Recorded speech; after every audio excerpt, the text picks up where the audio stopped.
Israel के media ने दावा किया कि दक्षिणी गाजा में इजरायल के ग्राउंड ऑपरेशन से पहले ही हमास के बड़े नेता और कमांडर खौफ में आ गए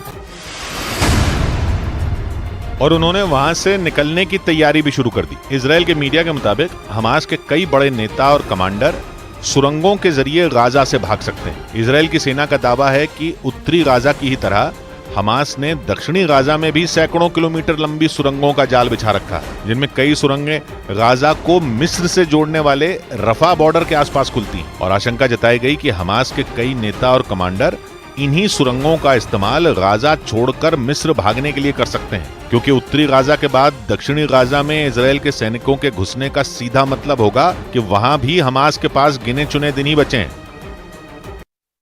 और इस बात का इंतजार न सिर्फ इजरायल बल्कि पूरी दुनिया कर रही है, क्योंकि 7 अक्टूबर को हुए हमले के बाद से ही हमास ने करीब 240 लोगों को बंधक बना रखा है। और अब इस बात की उम्मीद बढ़ गई है कि हमास उन बंधकों को जल्द ही रिहा कर सकता है, क्योंकि इस बार हमास ने ही यह ऐलान किया है कि वो जल्द ही बंधकों की रिहाई के बारे में फैसला ले सकता है। मतलब 7 अक्टूबर से जारी जंग के 46वें दिन इजरायल और हमास के बीच सुलह का रास्ता दिख रहा है। हालांकि इजरायल पहले दिन से ही हमास को यह चेतावनी देता आया है कि उसके लोगों को बंधक बनाना हमास के लिए खतरनाक साबित होगा और वो किसी भी कीमत पर अपने लोगों को वहां से छुड़ा कर रहेगा। और हमास के चीफ इस्माइल हानिया के बयान के बाद ये संकेत मिलने लगे कि गाजा से जल्द ही बंधकों को आजादी मिल सकती है। माना जा रहा है कि इजरायल और हमास के बीच मध्यस्थता कराने में सबसे अहम भूमिका कतर और अमेरिका अदा कर रहे हैं।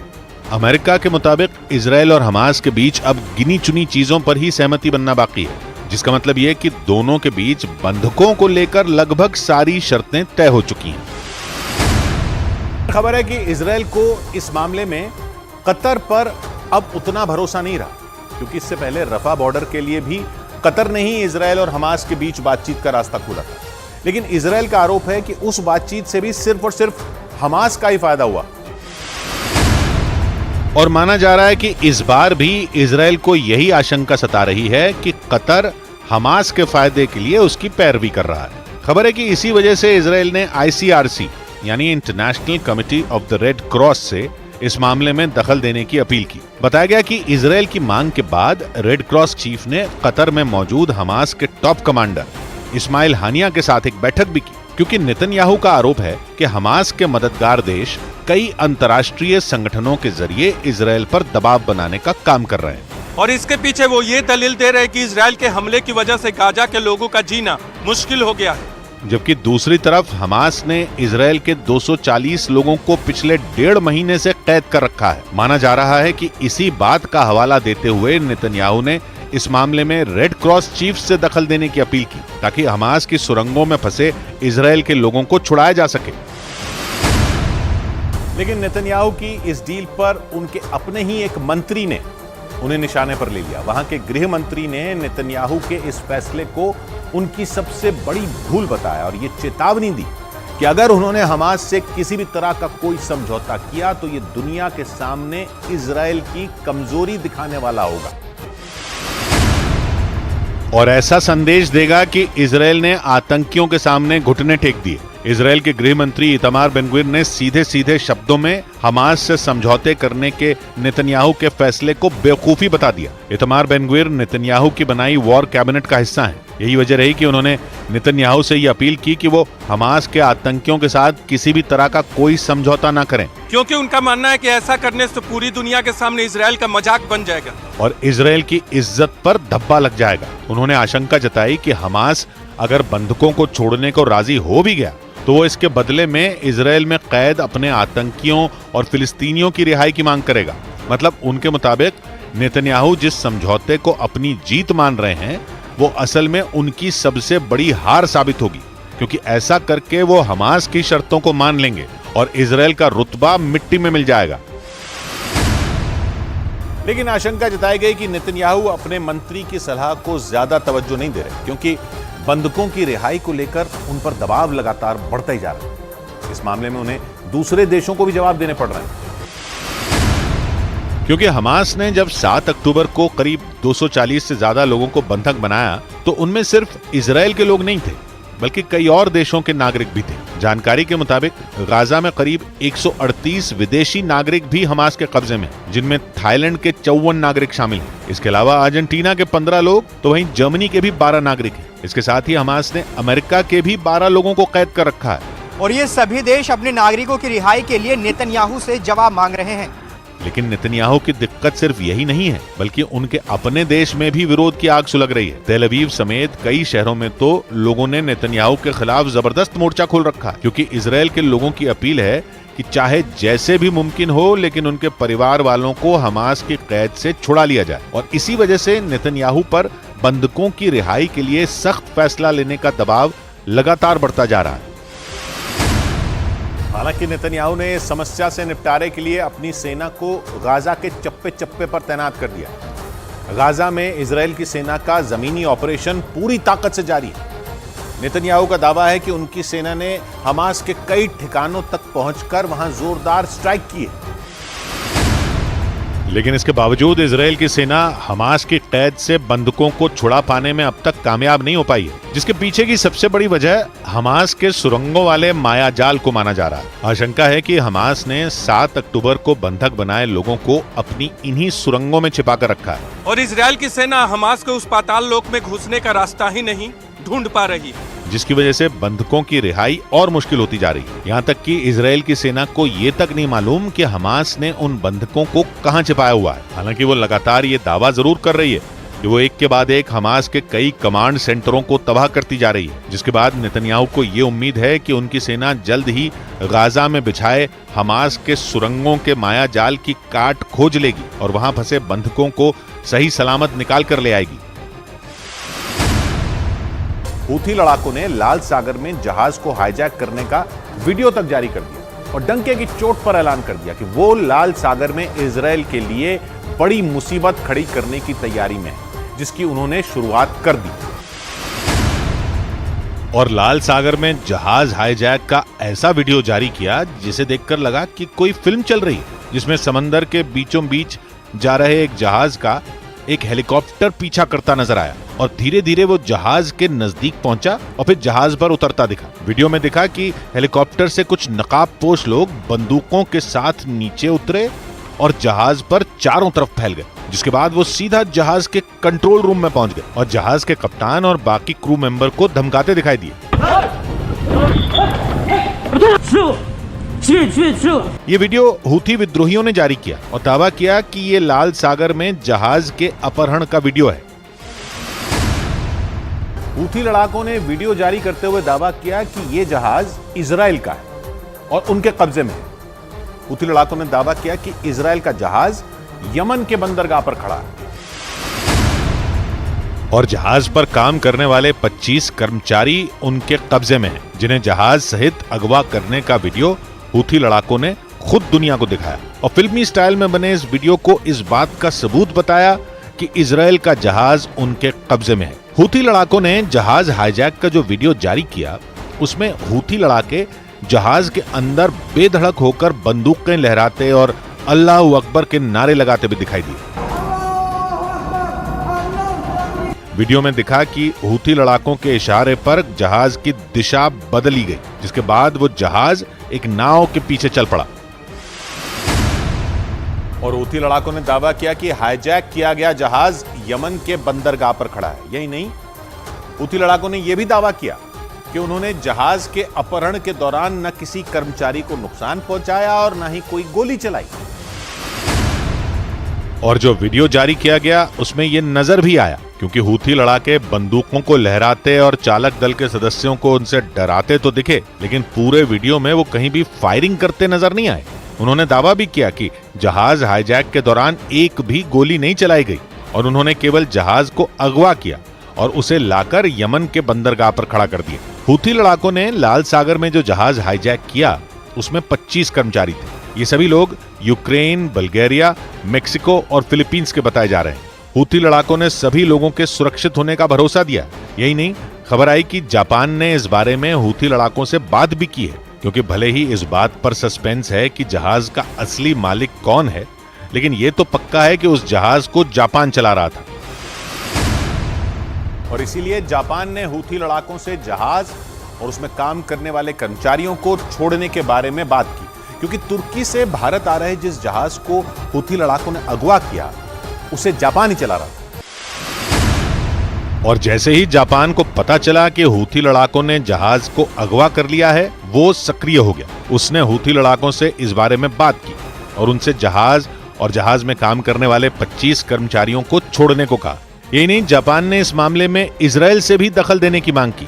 साथ ही जापान चाहता है कि लाल सागर के किनारे बसे ईरान, सऊदी अरब और ओमान भी इस मामले में बोलें और हूथी लड़ाकों को समझाएं ताकि वो जहाज और उसके कर्मचारियों को छोड़ दें। हालांकि हूथी लड़ाकों के रवैये से नहीं लगा कि वो जापान की बात मानना चाहते हैं, क्योंकि जापान के इस मामले में बोलते ही हूथी लड़ाकों का बयान आया और उन्होंने कहा कि अगर दुनिया को इस क्षेत्र में बढ़ते तनाव की इतनी ही चिंता है तो वो गाजा में जंग रुकवा क्यों नहीं देती।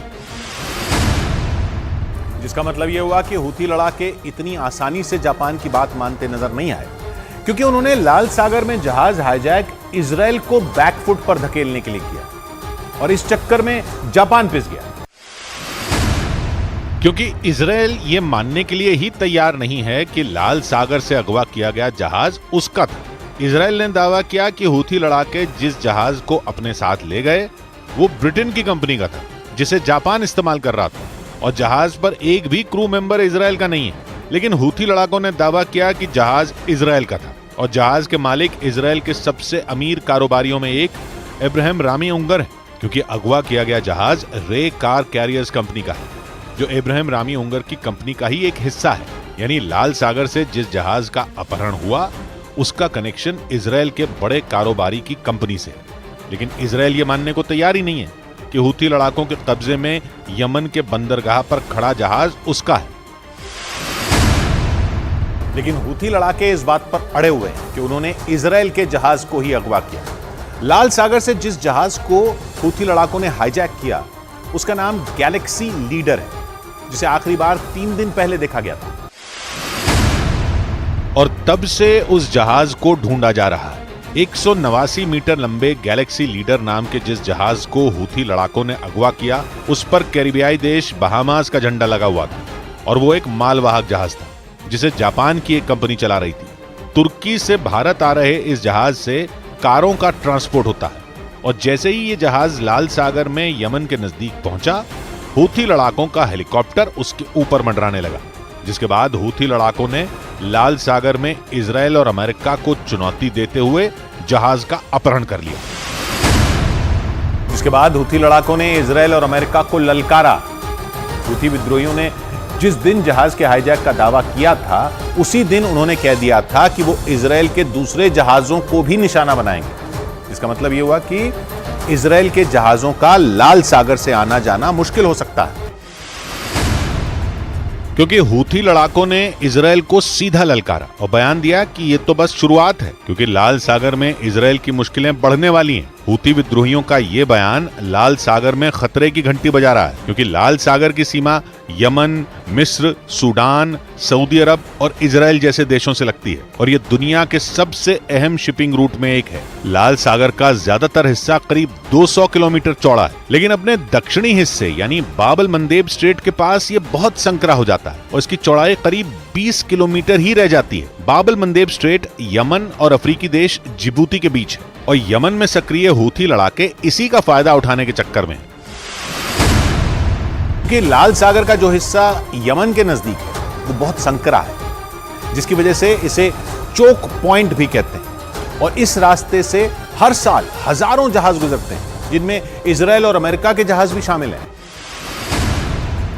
जो हूथी लड़ाकों के निशाने पर आ सकते हैं। क्योंकि आंकड़े बताते हैं कि दुनिया के सबसे व्यस्त समुद्री रास्तों में एक लाल सागर से हर साल करीब 17,000 जहाज गुजरते हैं, जिसका मतलब यह हुआ कि रोजाना करीब 50 जहाज लाल सागर से गुजरते हैं, जिनमें इजराइल और अमेरिका के जहाज भी शामिल हैं, जिन्हें हूथी लड़ाके लाल सागर के चोक पॉइंट पर फंसा सकते हैं। क्योंकि यमन और अफ्रीकी देश जिबूती के बीच के हिस्से यानी बाब अल मंदेब स्ट्रेट को ही लाल सागर का चोक पॉइंट कहते हैं, क्योंकि ये करीब 20 किलोमीटर ही चौड़ा है, जहां से आने जाने वाले जहाजों को हूथी लड़ाके वैसे ही टारगेट कर सकते हैं जैसे उन्होंने गैलेक्सी लीडर को किया। लेकिन इजराइल ने गैलेक्सी लीडर को अपना मानने से ही इनकार कर दिया और यहीं पर पेच फंस गया, क्योंकि हूथी लड़ाकों ने गैलेक्सी लीडर जहाज का कनेक्शन इजराइल के कारोबारी से जोड़ दिया। लेकिन जहाज पर कैरिबियाई देश बहामास के झंडे ने हूथी लड़ाकों के दावों पर सवाल उठा दिया, क्योंकि शिपिंग इंडस्ट्री में जहाजों पर लगा झंडा देश के रजिस्ट्रेशन को दिखाता है, न कि कंपनी के मालिकाना हक को। और बहामास में कम टैक्स और लचीले कानून की वजह से शिपिंग कंपनियां अपने जहाजों का रजिस्ट्रेशन वहां कराती। गैलेक्सी लीडर जहाज का इस्तेमाल करने वाली जापान की कंपनी ने भी इसी का फायदा उठाया और करीब 800 जहाजों का बहामास में रजिस्ट्रेशन करवाया, जिनमें गैलेक्सी लीडर भी शामिल है। और इसे जापान ने लीज पर ले रखा है और उस पर बहामास का झंडा लगाकर लाल सागर में कारों का ट्रांसपोर्ट कर रहा था। जिसके बाद लाल सागर में इजराइल और अमेरिका के लिए चुनौती बढ़ गई, क्योंकि हूथी लड़ाकों का इजराइल के जहाजों को निशाना बनाने का ऐलान डराने वाला है। समंदर के जिस इलाके में हूथी लड़ाकों ने इजराइल और अमेरिका को ललकारा, वहां उन्हें रोकने के विकल्प बहुत ही सीमित हैं। क्योंकि हूथी लड़ाकों को रोकने का सबसे पहला रास्ता है लाल सागर से गुजरने वाले जहाजों को सैन्य सुरक्षा देना। और लाल सागर की सीमा मिस्र और सऊदी अरब जैसे देशों से लगती है, जो गाजा जंग के बीच फूंक फूंक कर कदम रख रहे हैं और इस माहौल में हूथी लड़ाकों से सीधे भिड़ने से बच सकते हैं। दूसरा रास्ता खुद इजराइल है, जिसे अपने जहाजों की सुरक्षा खुद करनी होगी। लेकिन इजराइल के लिए मुश्किल बड़ी है, क्योंकि उसकी नौसेना इस समय हमास से लड़ने में व्यस्त है। ऐसे में तीसरा और आखिरी विकल्प बचता है अमेरिका, जिसके जंगी जहाज और मिसाइलें लाल सागर के अलग अलग हिस्सों में गश्त लगा रहे हैं और यही जहाज हूथी लड़ाकों के हमले से इजराइल की सुरक्षा कर सकते हैं। लेकिन उनके लिए भी यह काम आसान नहीं होगा, क्योंकि लाल सागर में अमेरिका का हूथी लड़ाकों से भिड़ने का मतलब है सीधा ईरान से भिड़ना, जिससे लाल सागर में भयंकर जंग हो सकती है। इसका मतलब यह हुआ कि हूथी लड़ाकों की धमकी ने खतरनाक माहौल बना दिया, जिसकी चपेट में केवल इजराइल ही नहीं आएगा, बल्कि अमेरिका और ईरान की भी सीधी भिड़ंत हो सकती है। क्योंकि लाल सागर के हालात देखकर लगता है कि हूथी लड़ाके इजराइल के जहाजों को बार बार निशाना बनाएंगे, जिनकी सुरक्षा के लिए अमेरिका को मोर्चा संभालना पड़ा। और एक बार अमेरिका के जंगी जहाजों का हूथी लड़ाकों से सामना हुआ तो फिर तो ईरान भी मैदान में उतर सकता है, जिससे अमेरिका और ईरान की सीधी भिड़ंत का माहौल बन सकता है। यानी इजराइल के जहाजों को बचाने के चक्कर में ईरान और अमेरिका आमने सामने आ सकते हैं। और इसीलिए माना जा रहा है कि हूथी लड़ाकों ने केवल इजराइल को नहीं, अमेरिका को भी चुनौती दी है। खुद इजराइल ने एक दिन पहले हूथी लड़ाकों की जहाज हाईजैक की हरकत को ईरान की आतंकी हरकत कहा था। हालांकि ईरान ने इस मामले से पल्ला झाड़ लिया, लेकिन इजराइल और अमेरिका ये मानने को तैयार नहीं है, क्योंकि हूथी लड़ाकों को ईरान का ही समर्थन हासिल है और ईरान ने उन्हें कई खतरनाक हथियार भी दे रखे हैं। हिजबुल्ला लेबनान से इजराइल के ठिकानों पर हमला करने के लिए ईरान के आत्मघाती ड्रोन का इस्तेमाल कर रहा है। खबर के मुताबिक हिजबुल्ला के पास ईरान के खतरनाक अबाबील 2 ड्रोन है, जिनकी मदद से वो इजरायली सेना के ठिकानों को निशाना बना रहा है। और अगर इस दावे में सच्चाई है तो यह इजराइल के साथ अमेरिका के लिए भी बड़े सिरदर्द से कम नहीं है, क्योंकि जब से हिजबुल्ला ने इजराइल की उत्तरी सीमा पर जंग छिड़ी है, उसने कई बार आत्मघाती ड्रोन का हमलों में इस्तेमाल किया। उसके सबसे ताजा हमले में भी इजराइल के आसमान में ड्रोन उड़ते दिखाई दिए और हमले का यह वीडियो खुद हिजबुल्ला ने ही जारी किया, जिसमें आसमान में उड़ रहे आत्मघाती ड्रोन, यानी ऐसे ड्रोन जो विस्फोटकों से भरे होते हैं, जमीन पर गिरकर धमाके करते नजर आए। दावा किया गया कि हिजबुल्ला ईरान के अबाबील 2 ड्रोन से हमले बोल रहा है, जो बेहद सटीक तरीके से हमला करके दुश्मनों का खात्मा करने के लिए जाने जाते हैं।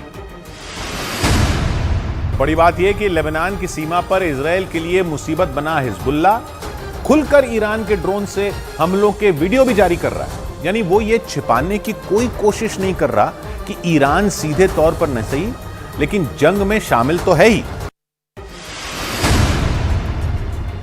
और यही बात इजराइल से ज्यादा अमेरिका की धड़कनें बढ़ाने वाली हो सकती है, क्योंकि हिजबुल्ला अबाबील 2 ड्रोन का इस्तेमाल भले ही इजराइल की उत्तरी सीमा को दहलाने के लिए कर रहा हो, लेकिन उसकी धमक तो अमेरिका को भी सुनाई दे रही होगी।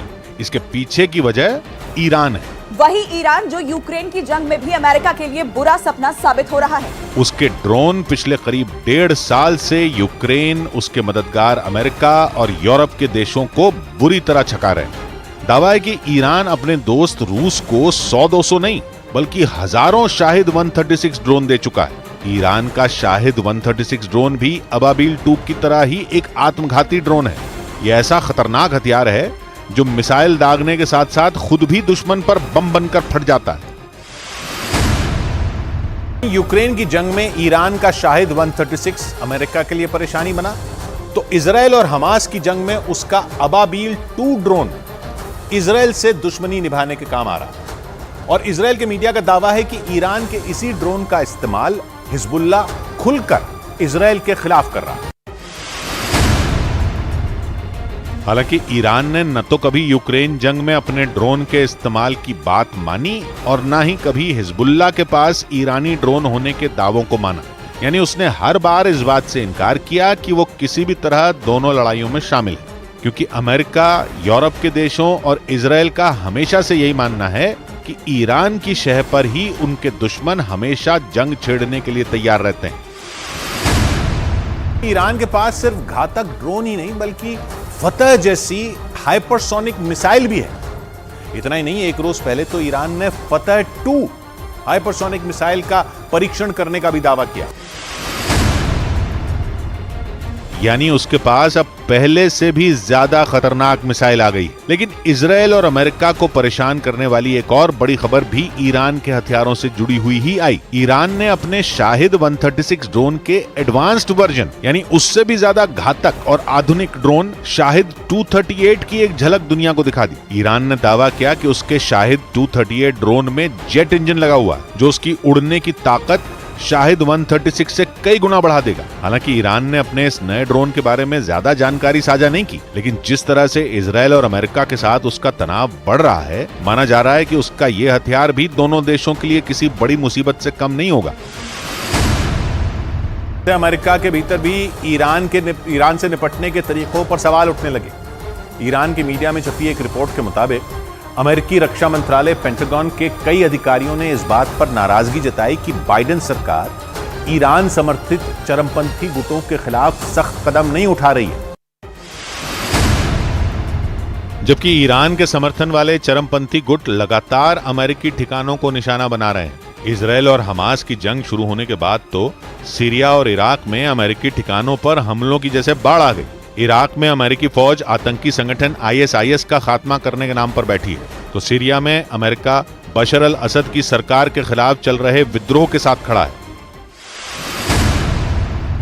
लेकिन इजराइल लेबनान में मौजूद हिजबुल्ला के ठिकानों पर पलटवार का कोई मौका नहीं छोड़ रहा। अमेरिका भले ही ईरान समर्थित चरमपंथी संगठनों को लेकर अपने ही लोगों के निशाने पर है, लेकिन उसकी मदद के दम पर इजराइल की फौज अपनी उत्तरी सीमा पर जंग लड़ने के लिए भी तैयार बैठी है, क्योंकि हिजबुल्ला के लड़ाके उसके टैंकों तक को नहीं छोड़ रहे हैं। इसी वजह से इजराइल ने बीते कुछ दिनों में हिजबुल्ला के ठिकानों पर हमले बढ़ा दिए हैं। इजराइल के ताजा हमले में लेबनान की सीमा के करीब बने हिजबुल्ला के कई ठिकानों को बर्बाद करने का दावा किया गया। लेबनान की सीमा के करीब इजराइल ने एक दो नहीं बल्कि एक साथ कई बमों की बारिश कर दी। वहां धमाकों के साथ धुएं का गुबार उठता दिखाई दिया। उत्तरी गाजा के बाद दक्षिणी गाजा में जमीनी ऑपरेशन चलाने की इजराइल की तैयारी में अमेरिका ने अड़ंगा लगा दिया। इजराइल के मीडिया के मुताबिक अमेरिका ने वहां रहने वाले लाखों लोगों की सुरक्षा पर सवाल उठाए, क्योंकि उत्तरी गाजा से हमास को मिटाने के लिए इजराइल ने पिछले 1.5 महीने में जो किया वो पूरी दुनिया ने देखा। इजराइल अपने जमीनी और हवाई हमलों में वहां हमास को भारी नुकसान पहुंचाने में कामयाब रहा, लेकिन इस दौरान ये आरोप भी लगे कि इजरायली सैनिकों के हमलों में बड़ी संख्या में आम लोगों की भी मौत हुई, जिसकी वजह से इजराइल के साथ साथ उसकी मदद करने वाले अमेरिका की भी पूरी दुनिया में आलोचना हुई।